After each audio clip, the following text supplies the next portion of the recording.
35 years ago, one man set out to turn this country into a modern industrial utopia. He was Kwame Nkrumah, the first leader of a newly independent black African state. His aim was to transform Ghana into a society shaped and driven by the power of science. And I see and hear springing up cities of Ghana, becoming the metropolis of science, learning, scientific agriculture and philosophy. Seek ye first the political kingdom, and all other things shall be added unto it.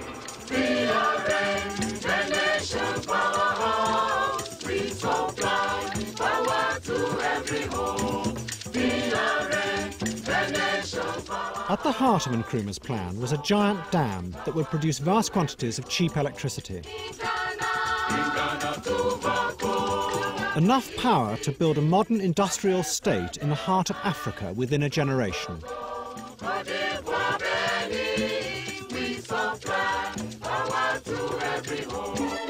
But what Nkrumah did not foresee was that with the dam would come other, more dangerous forms of power which he could not control. Political and economic forces that would tear apart his vision of using science and technology to create a model for the new Africa. Nkrumah was, in my mind, a visionary, not a dreamer. In his mind's eye, he could see United States of Africa as United States of America. And he could see Africa coming together to form a viable unit, to become a world power in the shortest possible time. There is a new African in the world. He needed power, and there was no source from which he could get the amount of power which he needed. And this was the one source which could provide him with that power. And he was prepared to go the whole length to get it.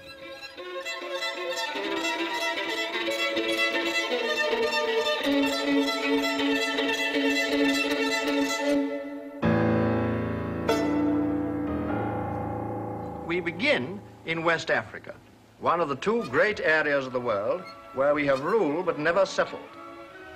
To the people of the Gold Coast, there came last week a day that will always be remembered in their history. For here, in what's been a British colony for more than a century, nearly 1 million people went to the polls in their first general election. The main issue in the election lay between those who want self-government sometime in the future and those who want it now, like the Convention People's Party, the CPP. Their leader, Kwame Nkrumah, spent election day in jail, serving a sentence for incitement and sedition. Nkrumah's rise had been irresistible. After spending 10 years in America as a student, he had returned to the Gold Coast in 1947. Within 2 years, he had formed a political party. 2 years after that, he swept to power. Although the British still controlled trade, defence and foreign policy, he had become the first black African Prime Minister. Nkrumah, before coming into power, has, in his election manifesto, had made certain promises about development, about turning the country into a modern industrial country. Nkrumah very much believed that for development, power was necessary, that you had to have power, that without power, you couldn't develop. Power meant electricity, and the source was to be the giant Volta River that flowed through the eastern half of the country. Ever since the 1920s, the British had planned to build a dam there.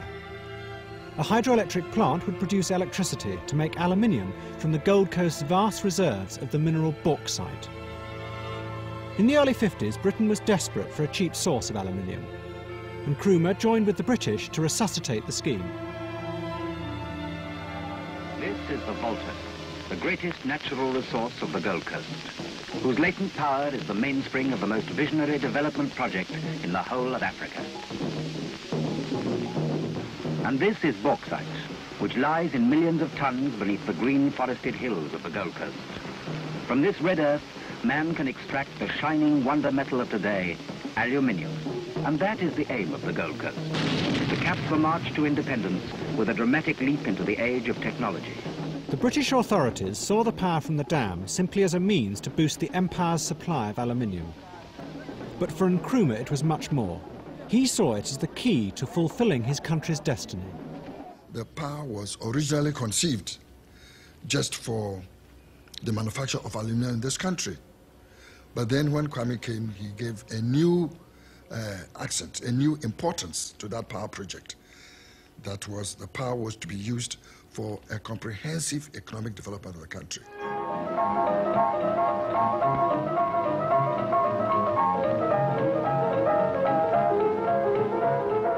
Together, Nkrumah and the British organised a travelling exhibition to promote the Volta scheme.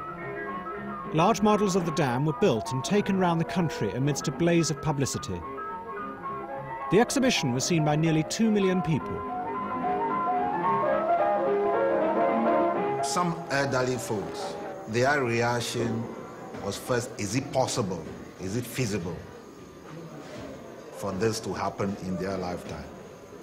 And I remember in one particular place, there was one farmer who came in the plot and did ask the question, what can he do to help for the project to come on?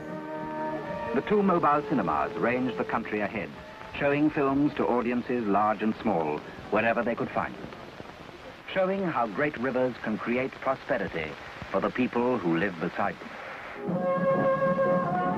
The exhibition was a great success, and it helped Nkrumah consolidate his political position. But to his opponents, whom he had defeated in the election, the Volta scheme was a dangerous trap, just another cycle in the British exploitation of their country. The British people were anxious to give us that scheme. And one thing I must make clear, the scheme was not started by Nkrumah. The Volta River scheme was an old scheme of a British government. In 1953, Nkrumah's opponents forced a debate in Parliament. In a series of speeches, the opposition MPs warned that Nkrumah was in danger of enslaving the country to powerful interests far beyond his control. As a long-term scheme, it is excellent. But as a short-term scheme, Mr. Speaker, it is suicidal. I would say that no nation which is beginning to free itself puts its neck in a position in which it will find itself in economic slavery. At the end of the debate, Nkrumah defended his partnership with the British. "We are not boys," he said. "Do you think I am a fool to enter into a project like this blindly? I am not so damn silly as to put my nose into something that is detrimental to this country." All my life, I've been a man of peace, working for peace, striving for peace, negotiating for peace.